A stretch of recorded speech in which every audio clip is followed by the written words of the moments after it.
Welcome back, another edition of Nutmeg on the Road here from one of my favorite spots, if not my favorite spot, in the ATL in Atlanta, here in Atlanta for this little mini vacay. Firemaker Brewing Company. I have a very good relationship with this crew here. The owner, Elliot. A lot of people I've met over the years. Some may have gone, some may have returned, some may still be here. But I've known a lot of people here at Firemaker in my time frame doing this silly internet stuff. So we are going to do a flight here at Firemaker. This is called Luca. It is a West Coast Pilsner, a style I have become quite fond of over the years because it gets the attempt of a West Coast Pilsner. It gets all the hoppiness from an IPA, but it's clean, it's light-bodied, it's easily crushable, like a Pilsner, typical American lager would be. I will give you the glory shot. Try not to get my face in there. You may be able to see me a little bit. I could probably see you a little bit better through the camera. But I can definitely see, what does it say on the side behind me? You honk, we drink. You honk, we drink. So that's for everyone driving by on Chattahoochee Avenue. Yeah, maybe you can see me through it. Maybe. So before I spill any more, let's get the aromatics.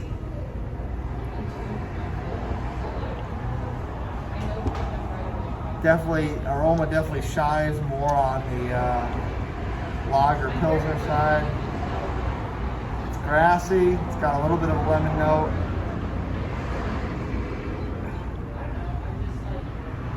Yeah, definitely more Pilsner on that. I mean, hoppy in the sense that those are those typical herbal notes. Kind of a little piney, but mostly in that herbal full type of sense. Cheers.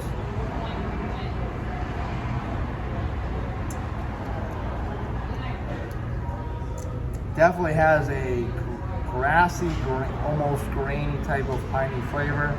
It's pretty sharp. The bitterness is pretty present. But in spite of that, it is pretty light and crushable and doesn't have a lingering finish on it. So that's pretty solid by that style, I would say. The next one is called Scorcher, or as Stevie B over to my right would say, Scorcher. This is a New Zealand IPA, another style I have become fond of over the years because I am a big fan of New Zealand hops. Motueka, cacao, things in that realm. So it's got some cloud to it. There's a little bit of a yellow cloud to that. Hopefully the light's catching that well.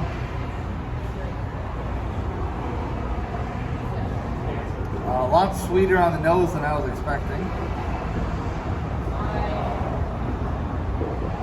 A little bit of lemon, a little bit of orange. Well, not really orange. A little bit of lemon, a little bit of pineapple, I would say mostly. Cheers. Palate cleanse best I can.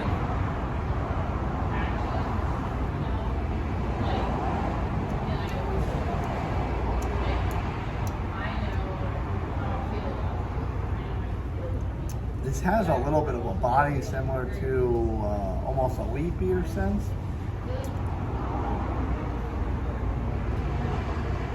But still kind of has a floral piney cut to it. So this one, think of your typical wheat beer or even Hefeweizen, but cut it with a West Coast IPA. Pretty solid. It definitely has that kind of piney, dry resinous.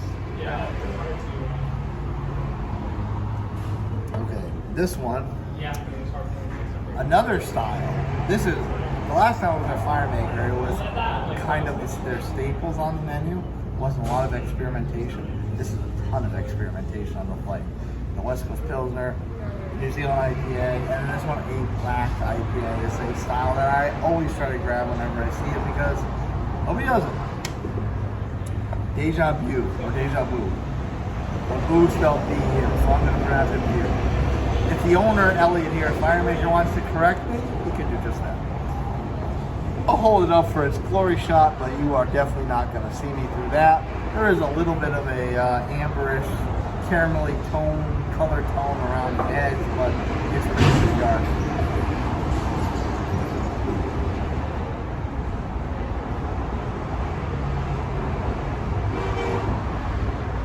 Aroma's a little hard to pull out. It's pretty subtle. I would say roasty if anything, but regardless of whether it's roasty or anything else you might pick out of this, it's very, very subtle. Cheers.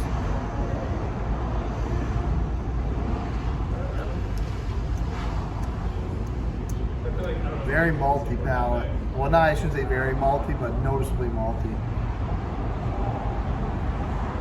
Those kind of like burnt, malty, roasted notes. It's got a smooth, light finish, which is nice because I'm not getting the hop profile too much, but with those strong malty notes, I'm very grateful that it's got a more lighter finish. All right, this one,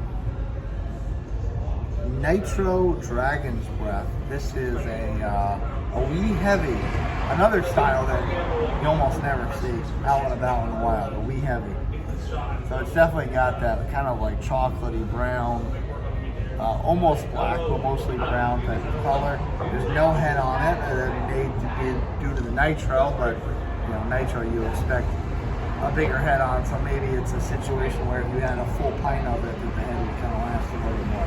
But also, wee heavy is not a beer that usually you get that big head on, so mix them both, maybe. Not playing in the sandbox. Right? A little bit boozy, a lot of dark fruit, sweet. I'll try not to snort it. Very, very raisiny. I would say dark fruit above anything else. Cheers.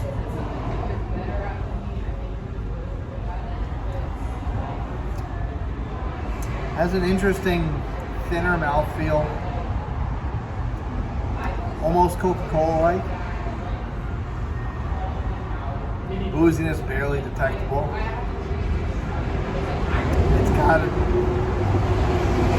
kind of a body of like Coca-Cola and iced tea together. That kind of makes any remote sense in your head. It's kind of like that.